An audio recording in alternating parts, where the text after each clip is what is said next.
Dobrý deň, vítam vás pri sledovaní našho ďalšieho videa a dnes keľové zavitky z hráchového proteínu a fašírky. Ukážem, ako ich zamraziť, ako ich rozmraziť, ako ich upiecť správne, tak, a ako ich zjesť. Takže tento hráchový granulát som použila, 3 sačky.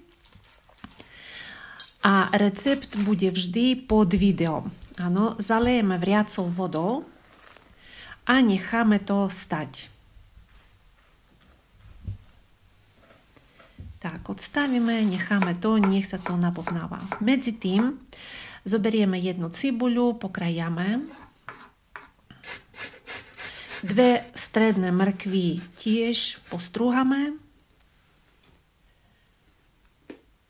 Jednu cuketu tiež postrúhame. Áno, všetko dáme na panvicu a ideme to trošku spasírovať. Takže pridala som olej, tak aby to zmeklo. Áno, aby to veľmi nemusíme pasírovať, lebo potom aj tak to budeme ešte piecť.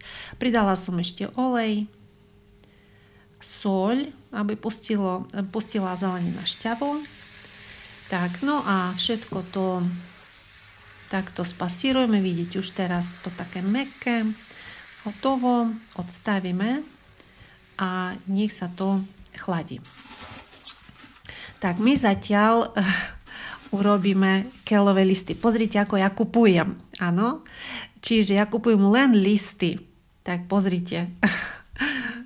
Je ani 1 euro, pol kila.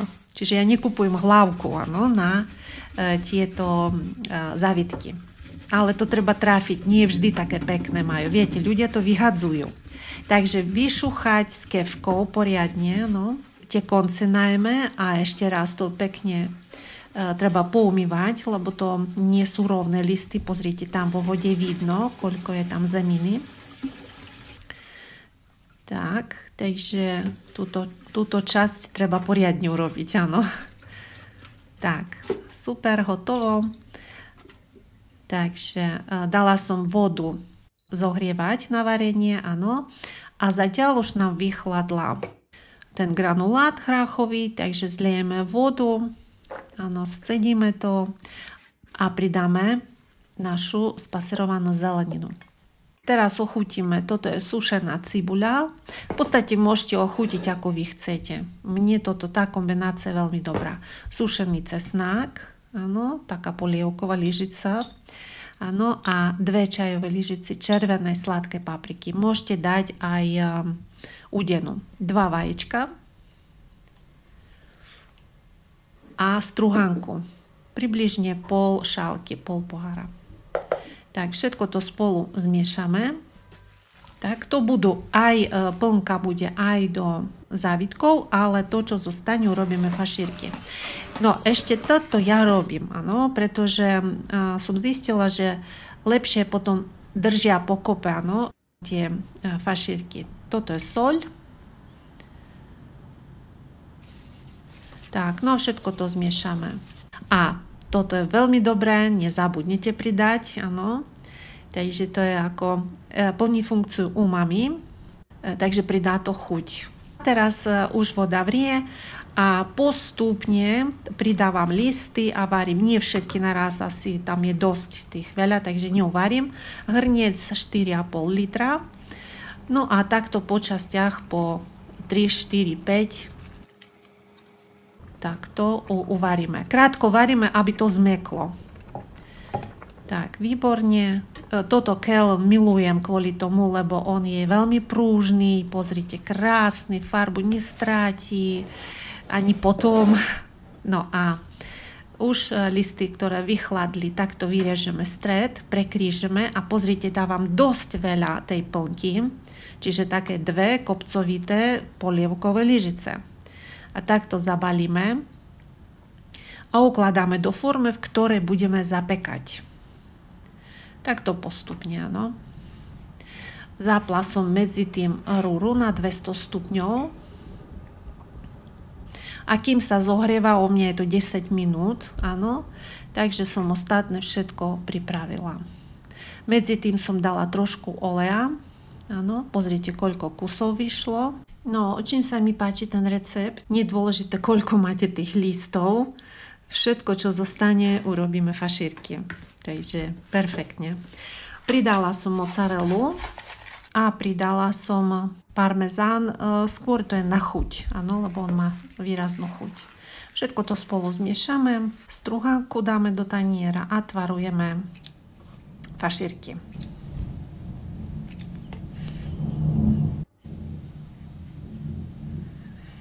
Tým, že tam je cuketa, mrkva, takže majú veľa vlákniny. Tak, nielen rastlinná bielkovina je veľmi významná pre naše zdravie. Tak, no môžeme dať zapekať kilové závitky, takže približne na takých 20, 25, 30, no uvidíte, no. Tak, čas prešiel, no a takto trošku zahniednú, nie veľa, no, ale to nevadí vôbec, takže krásne to zapečené, perfektne to vyzerá, no ja milujem ten kel. No a kým sa to chladí, takže pozrite, takto môžeme urobiť papier na pečenie, preložíme, áno, a aby to vošlo viac tých fašíriek. Krásne, dáme to mraziť. Perfektne, takže pozrite, krásny. Máme do budúcna 10 fašíriek, obed, perfektný. Tak, omáčku robiť nebudeme, áno, ja už mám hotovú. Kde ju nájdete recept, ja zavaram svoju, takže link nechám pod videom. Alebo zoberiete takú, ktorú vy máte radi. Tak, zohrieme omáčku, pozrite, po upečení krásne držia formu, nič sa nerozpadáva. Áno, no a zohriala som tú omáčku, už len nalejeme. Tak, pozrieme sa, aké to je vnútri. Pamätáme sa, akože dávala som 2 polievkové lyžice plnky, čiže dosť veľa, aby sme nejedli len kapustu. Takže pozrieme sa na to. Pozrite, koľko krásne, prekrásne to drží formu. Zblízka to vidíte. Mňam. Môžeme to podávať s celozrnným chliebom. No a tu sú zmrazené. Pozrieme sa na to. Áno, ako kameň. takže dva spôsoby môžeme urobiť. Dva spôsoby. Prvý spôsob rovno dať na pánvicu a na pánvici. Áno, postupne. No, za chvíľočku ukážem. Alebo potom urobíme tak, že zmrazených, koľko potrebujeme na obed, napríklad 3 kusy, deň predtým, vyberieme, zabalíme do nejakej samostatnej krabičky a dáme cez noc do chladničky. Z mrazničky do chladničky. Áno, takto. A to už je ráno, zoberieme, už to bude mäkké.